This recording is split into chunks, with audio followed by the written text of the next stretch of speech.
During the course of geomagnetic activity, disturbances caused by flares on the sun, by big blobs of plasma coming out from the sun towards the Earth's magnetic field is battered and shaken. Some of that energy is captured in the Earth's magnetic field, and through a variety of processes, that energy energizes particles in the Earth's radiation belts up to energies that are hazardous to spacecraft and astronauts.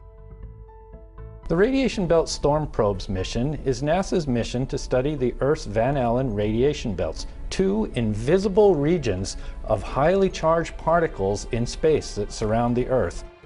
Each of the two RBSP spacecraft carries 5 instrument suites and a total of 8 instruments. The two spacecraft are identical. The region of space that we're talking about, where the Radiation Belt Storm Probe spacecraft will go, is one that's occupied by communication spacecraft, by weather spacecraft, by all sorts of spacecraft that you use on a daily basis. There are two Van Allen radiation belts. The one closer to Earth, about 1,000 miles up above the Earth's equator, contains highly charged protons that are trapped there for years and years. The further out radiation belt, the outer radiation belt, at about 1/12 of the distance to the Moon, contains a mixture of energetic electrons and energetic ions. Both of them are hazardous, but hazardous in different ways and at different times. They're always changing, waxing and waning, increasing and decreasing in strength. We don't understand why. The goals of the Radiation Belt Storm Probes mission are to determine where the charged particles in the Earth's radiation belts come from, how they get energized, and how they're lost into space.